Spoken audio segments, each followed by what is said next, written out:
ಸಾರಗ ಬಿದ್ದವಲೋರದ ಮುಂಜಿದ ಧೀರ ಲಕ್ಷ್ಮೀನಾರಾಯಣ ಸಗಸುದ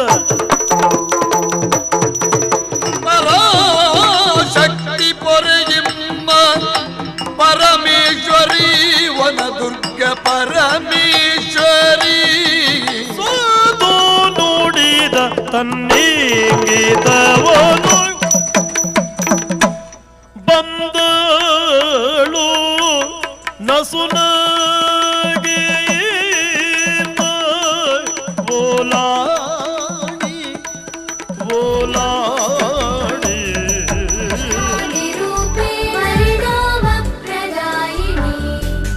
ವಿಶ್ವಸ್ಯೋಪರತೌ ಶಕ್ತಿ ನಾರಾಯಣಿ ನಮೋಸ್ತುತೇ ಮಹಾವೃಷಭವೈ ಮಾಯೇ ನಮೋಸ್ತುತೇ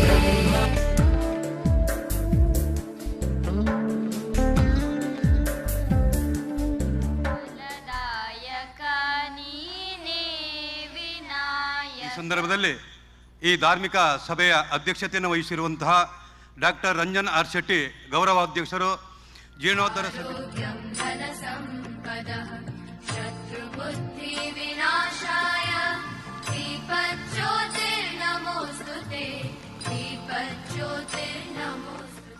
ಮಂಡಾಡಿಯ ಅಸ್ಮಿತೆ ಅನ್ನುವಂಥದ್ದು ಇವತ್ತು ಪುನಃ ಜಾಗೃತ ಆಗಿದೆ.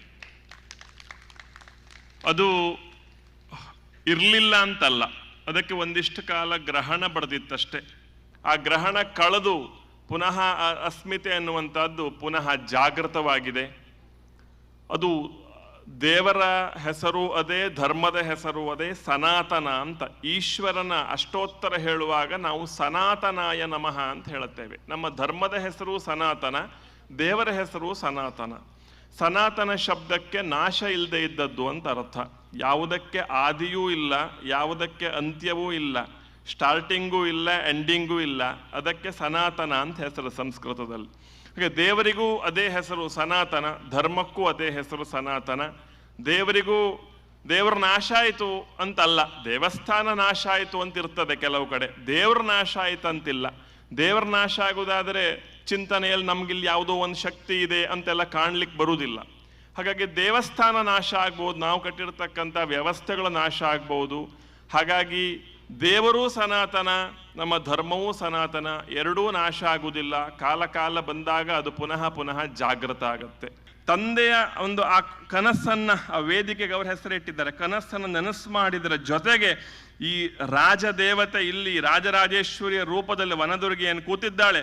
ಅವಳ ಅನುಗ್ರಹವನ್ನು ನಾವು ನೀವೆಲ್ಲ ಪಡೆದು ಸಾರ್ಥಕ ನಮ್ಮ ಜೀವನವನ್ನು ಕೃತಾರ್ಥರಾಗಿ ಮಾಡಿಕೊಳ್ಳುವ ಎಂಬುದಾಗಿ ಮೇಲೆ ಶಾಲು ಗೌರವದೊಂದಿಗೆ ಫಲಪುಷ್ಪಗಳನ್ನ ಅವರಿಗೆ ಅರ್ಪಿಸುತ್ತಿದ್ದೇವೆ. ಸ್ವೀಕರಿಸಿಕೊಳ್ಳಬೇಕು ಭಜ್ಯೋತಿಷ್ಯ ವಿದ್ವಾನ್ ವಾಸುದೇವ ಜೋಯಿಶ್ರು. ಖಂಡಿತವಾಗಿ ಯಾವುದಕ್ಕೂ ಒಂದು ಕಾಲ ಕೂಡಿ ಬರಬೇಕು ಅಂತೇಳಿ, ಖಂಡಿತ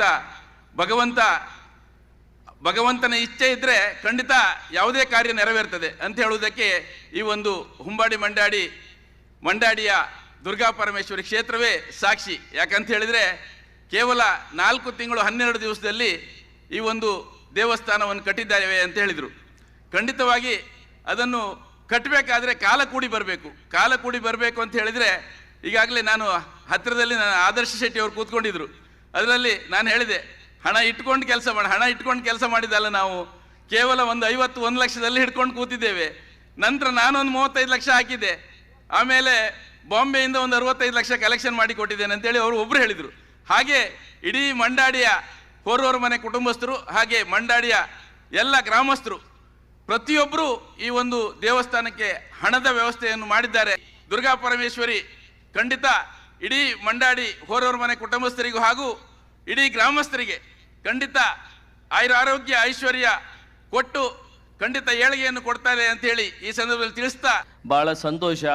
ಇದು ಭಾಗ್ಯವೈ ಅಂತ ಹೇಳುವಂತೆ ನಾವು ಕಲಿಯುಗ ಅಂತ ಹೇಳ್ತೇವೆ. ಆದರೆ ನಮ್ಮ ಕಣ್ಣೆದುರಲ್ಲಿ ಎಲ್ಲ ದೇವಸ್ಥಾನಗಳು ಜೀರ್ಣೋದ್ಧಾರ ಆಗಿದ್ವಿ.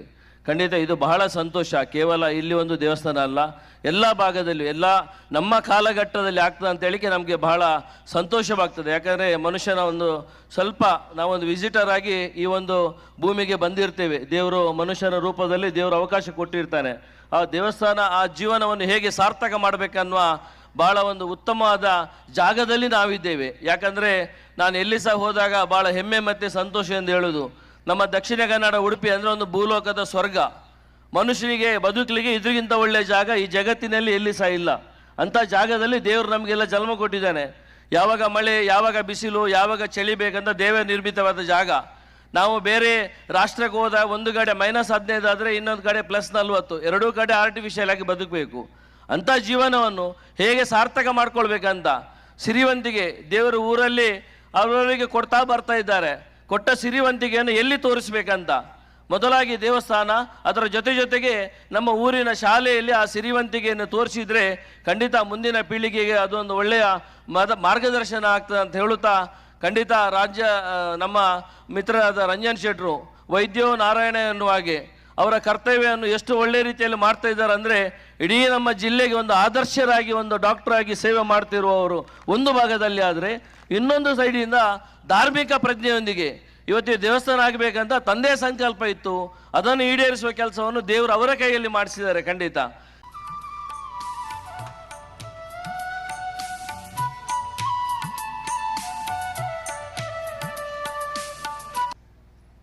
ಇವತ್ತು ಈ ವನದುರ್ಗ ದೇವಸ್ಥಾನ ಆಗಬೇಕು. ನಾನು 45 ವರ್ಷದಿಂದ ಇದನ್ನು ನೋಡ್ತಾ ಇದ್ದೀನಿ. ಹೇಗಿತ್ತು, ಹೇಗಾಗಬೇಕಿದೆ ಈಗ ಅಂತ ಹೇಳಲಿಕ್ಕೆ ತುಂಬ ಸಂತೋಷ ಆಗ್ತಾಯಿದೆ, ಒಳ್ಳೆಯದಾಗಿದ್ದಕ್ಕೆ. ಇದರ ಹಿಂದೆ ಮಂಡಾಡಿ ಹೋರರ ಮನೆಯ 40 ವರ್ಷದ ಹಿಂದೆ ಯುವಕರಾಗಿದ್ದ ರತ್ನಾಕರ್ ಶೆಟ್ಟರ ಒಂದು ನೇತೃತ್ವದಲ್ಲಿ ಆಗಬೇಕು ಎನ್ನುವ ಒಂದು ಚಿಂತನೆ ಅವರು ಮಾಡಿದರು. ಆ ದೇವರು ಕಾರ್ತಿಯಮ್ಮ ಫಸ್ಟು ನಡೆಸ್ಕೊಂಡ್ಲು, ಆಮೇಲೆ ಒಂದೊಂದೇ ಆಯಿತು. ಆಮೇಲೆ ಒಂದು 20 ವರ್ಷದೊಳಗ ಎಲ್ಲ ಈ ಮಂಡಾಡಿ ಮನೆತಲ್ಲಿ ಹುಟ್ಟಿದ ಎಲ್ಲ ಹುಡುಗರು, ನಾನು ಹುಡುಗರು ಅಂತ ಹೇಳ್ತೇನೆ ಯಾಕಂದರೆ ನನ್ನಿಂದ ಒಂದು 25 ವರ್ಷ ಕಿರಿಯವರೆಲ್ಲ. ಆಗ ರತ್ನಾಕರ್ ಶೆಟ್ಟರೊಟ್ಟಿಗೆ ಬಂದು ಕೇಳೋದು, ನಾನು ಆಗ ಭಾರಿ ಹುಡುಗ ಇದ್ದೆ. ಎಲ್ಲ ಆ ದೇವರು ಏನು ಇವತ್ತು ವಾಸುದೇವ ಜೋಯಿಸ್ರು ಹೇಳಿದರು, ದಿನೇಶ್ ಹೆಗಡೆಯವರು ಹೇಳಿದರು, ದೇವರೆಲ್ಲ ಮಾಡಿಸ್ಕೊಳ್ತಾನೆ ಅಂತ ಹೇಳಲಿಕ್ಕೆ ಈ ಒಂದು ವನದುರ್ಗ ದೇವಸ್ಥಾನ ಸಾಕ್ಷಿ. ತಂದೆಯ ಕನಸನ್ನು ಪೂರ್ಣ ಮಾಡಬೇಕಾದ್ರೆ ರಂಜನ್ ಶೆಟ್ಟರಿಗೂ ಒಂದು ಯೋಗ ಇದೆ. ರಂಜನ್ ಶೆಟ್ಟರು ಮಾಣಕಟ್ಟೆ ಬ್ರಹ್ಮಲಿಂಗೇಶ್ವರನ ಕುಡಿಯೋರು, ಆ ಮನೆತನದ ಒಂದು ಕುಡಿ. ಅವರಿಗೆ ಆ ದೇವರ ಅನುಗ್ರಹ ಇದೆ.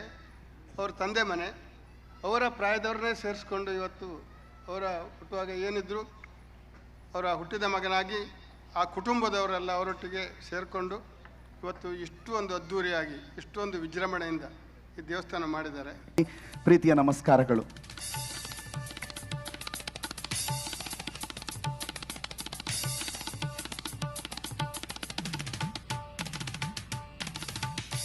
ಸ್ವಾರ್ಥದಿಂದಲೇ ಬದುಕುತ್ತಿರುವ ಸಮಾಜ ತನಗೆ, ತನ್ನ ಮಕ್ಕಳಿಗೆ, ತನ್ನ ಮರಿ ಮಕ್ಕಳಿಗೆ ಅಂತ ಕೂಡಿಡುವ ಈ ಸಂದರ್ಭದಲ್ಲಿ ಸರಿಸುಮಾರು 15 ಲಕ್ಷಕ್ಕೂ ಮಿಕ್ಕಿ ಹಣವನ್ನು ತಾಯಿಯ ಸೇವೆಗೆ ಅಂತ ಮುಡಿಪಾಗಿಟ್ಟವರು, ತಾಯಿಗೋಸ್ಕರ ನಮ್ಮ ಕುಟುಂಬದ ಒಂದು ಭಾಗವನ್ನೇ ನಾವು ಕೊಡ್ತೀವಿ ಅಂತ ಮೊದಲಿಗೆ ಮುಂದೆ ಬಂದವರು ಶ್ರೀಯುತ ಶಂಕರ್ ಶೆಟ್ಟಿ ಹಾಗೂ ಭಾರತಿ ಶೆಟ್ಟಿ ಮತ್ತು ಕುಟುಂಬಸ್ಥರು.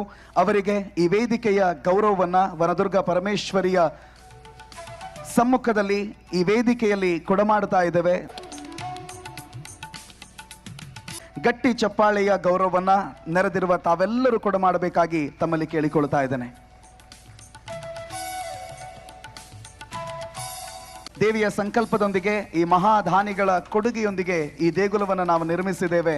ವೇದಿಕೆಯ ಗೌರವವನ್ನು ಅವರಿಗೆ ಕೊಡಮಾಡ್ತಾ ಇದ್ದೇವೆ. ಧನ್ಯವಾದಗಳು ನಮ್ಮೊಂದಿಗೆ ನಿಂತಿದ್ದಕ್ಕಾಗಿ, ನಮ್ಮ ಜೊತೆ ಸದಾ ನಿಲ್ಲುತ್ತೀರಿ ಎನ್ನುವ ವಿಶ್ವಾಸದ ಜೊತೆಗೆ ಮತ್ತೊಮ್ಮೆ ವೇದಿಕೆಯ ಧನ್ಯವಾದವನ್ನು ಅರ್ಪಿಸಿಕೊಳ್ಳಿ. ಸಮಾಜದಲ್ಲಿ ಶ್ರೀಮಂತರು ಬಹಳಷ್ಟು ಜನ ಇದ್ದಾರೆ, ಆದರೆ ಹೃದಯ ಶ್ರೀಮಂತರು ವಿರಳಾತಿ ವಿರಳ. ಅವರಲ್ಲಿ ಬಹುತೇಕರು ನಮ್ಮೂರಲ್ಲಿದ್ದಾರೆ, ನಮ್ಮೊಂದಿಗಿದ್ದಾರೆ ಅನ್ನೋದೇ ನಮ್ಮ ಹೆಮ್ಮೆ. ಆ ಹೃದಯ ಶ್ರೀಮಂತರಿಗೆ ನಿಮ್ಮೆಲ್ಲರ ಪ್ರೀತಿಯ ಗೌರವದ ಚಪ್ಪಾಳೆಯನ್ನು ಕೊಡಮಾಡೋಣ ಅಂತ ಹೇಳಿ, ಅವರ ಕೊಡುವ ಕೈ, ದಾನ ಮಾಡುವ ಕೈ ಇನ್ನಷ್ಟು ಶ್ರೀಮಂತವಾಗಲಿ. ಆ ಮುಖಾಂತರ ತನ್ನನ್ನು ತಾನು ಧಾರ್ಮಿಕವಾಗಿ, ಸಾಂಸ್ಕೃತಿಕವಾಗಿ ಸಲ್ಲಿಸಿಕೊಂಡಿರುವಂತಹ ಆನಂದ್ ಸಿಕುಂದರ್ ಅವರಿಗೆ ಈ ವೇದಿಕೆಯ ಗೌರವದ ಚಪ್ಪಾಳೆ ಹಾಗೂ ಸಮ್ಮಾನ. ಖಂಡಿತ ಆ ದೇವಿಯು ಈ ಭಾಗದಲ್ಲಿ ಶಾಶ್ವತವಾಗಿ ನೆಲೆಸಿ ನಮ್ಮೆಲ್ಲರನ್ನು ಆಶೀರ್ವಚಿಸಲಿ. ಆದರೆ ನಮ್ಮದೊಂದು ಕರ್ತವ್ಯ ಇರ್ತದೆ, ಏನಂತ ಹೇಳಿದರೆ ದೇವಸ್ಥಾನ ಆದ ನಂತರ ದೇವಸ್ಥಾನ ಒಂದೆರಡು ಸಾರಿ ಬರ್ತೇವೆ ಮತ್ತು ಬರೋದೇ ಇಲ್ಲ ದೇವಸ್ಥಾನದ. ಆ ರೀತಿ ಆಗಬಾರ್ದು. ಯಾಕಂತ ಹೇಳಿದ್ರೆ ಯಾವಾಗಲೂ ನಾವು ದೇವಸ್ಥಾನಕ್ಕೆ ಬರ್ತಾ ಇರಬೇಕು. ಖಂಡಿತ ಈ ದೇವಸ್ಥಾನಕ್ಕೆ ಉಜ್ವಲ ಭವಿಷ್ಯವಿದೆ ಅಂಥೇಳಿ ಹೇಳ್ತಾ ಎಲ್ರಿಗೂ ಒಳ್ಳೆಯದಾಗಲಿ ಅಂತ ಹಾರೈಸಿ ನನ್ನೆರಡು ಮಾತನ್ನು ಮುಗಿಸ್ತೇನೆ. ದೇವಸ್ಥಾನ ಒಂದು ಉತ್ಸವ ರೀತಿಯಲ್ಲಿ ಆಚರಣೆ ಆಗ್ತದೆ.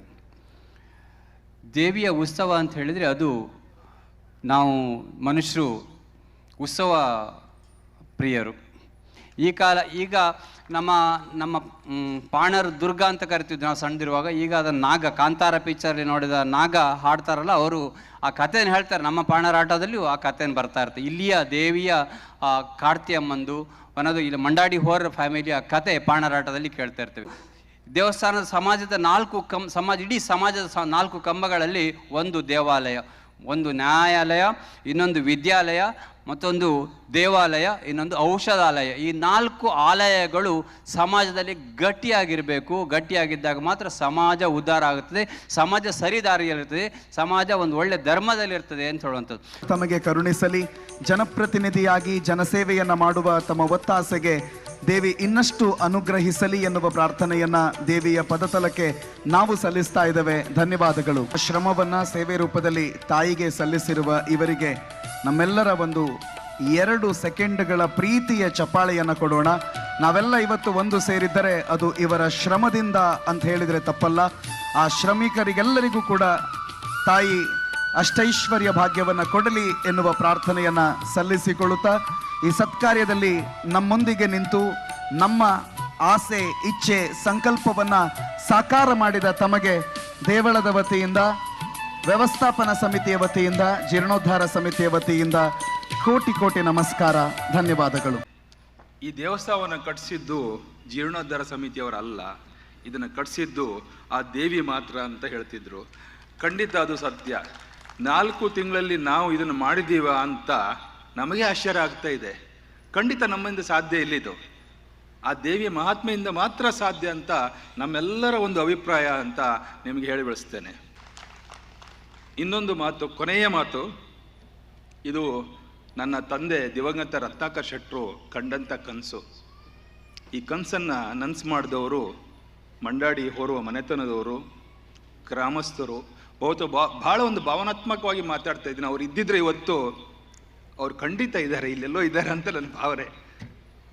ತಮಗೆಲ್ಲರಿಗೂ ಅವರ ಕನಸನ್ನು ನನಸು ಮಾಡಿಸ್ಕೋಸ್ಕರ ಭಾವನಾತ್ಮಕವಾಗಿ ಧನ್ಯವಾದಗಳನ್ನು ಕಳಿಸ್ತಾ ನನ್ನ ಅಧ್ಯಕ್ಷನ ಮುಗಿಸ್ತೇನೆ. ಅವ್ರು ಹೇಳಿದರು ಕುಂದಾಪುರ ಕನ್ನಡ. ನಾನೇನು ಕುಂದಾಪುರ ಕನ್ನಡವನ್ನು ಬೆಳೆಸೋದಲ್ಲ, ಕುಂದಾಪುರ ಕನ್ನಡ ನನ್ನನ್ನು ಬೆಳೆಸೋದು. ಮತ್ತು ಕುಂದಾಪುರ ಕನ್ನಡ ಹಾಸ್ಯ ಆಗ್ತಿಲ್ಲ, ಕುಂದಾಪುರ ಕನ್ನಡದಲ್ಲಿಯೂ ಕೂಡ ಹಾಸ್ಯ ಮಾಡಬಹುದು ಅನ್ನೋದನ್ನು ನಾವು ಕಂಡುಕೊಂಡಿದ್ದೇವೆ ಅಷ್ಟೇ ಬಿಟ್ಟರೆ. ಯಾಕಂದರೆ ಮಂದಿರದ ಹೂಲೇಸು ಗಂಧದ ಮರಲೇಸು ಸಂಧಿಸಿದ ಮಂದಿಯೊಳಗೆ ಕುಂದಗನ್ನಡವೇ ಲೇಸಂದ ಸರ್ವಜ್ಞ ಅಂತ ಹೇಳ್ದಂಗೆ ಎಲ್ಲಿ ಹೋದರೂ ಆ ಕನ್ನಡವೇ ಮಾತಾಡೋದು ಹೆಚ್ಚಾಯ್ತಂತ್ರೆ ಮರ್ರಿ. ಇಲ್ಲ ಕಡೆಗೆ ನಾಳೆ ಅಲ್ಲಿ ಬೇರೆ ಯಾವುದೇ ಹೆಚ್ಚಾದರೂ ಹೇಳೋದಿಲ್ಲ. ಮುಗಿದ ಮೇಲೆ ಕಾರ್ಯಕ್ರಮ ಮುಗಿದ ಮೇಲೆ ಒಂದು ಮೀಟಿಂಗ್ ಅಂತ ಇರುತ್ತಲ್ಲ, ಎಲ್ಲ ಟೈಮ್ ಆಯ್ತು ಮರ. ಒಂದು ಮಂಡಿ ಪೆಟ್ಟು ಒಂದು ಮೈಕ್ ಸಿಕ್ತಂದು ಮಾತಾಡ್ದ ಸ್ವಲ್ಪಲ್ಲ. ನೆಕ್ಸ್ಟ್ ಯಾರು? ಹೌದಾ?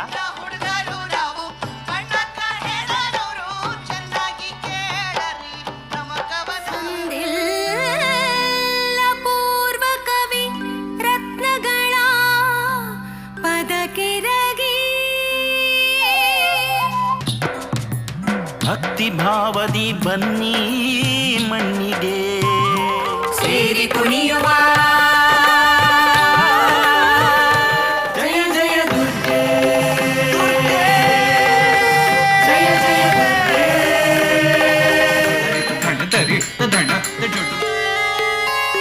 ನೀಲರತಿ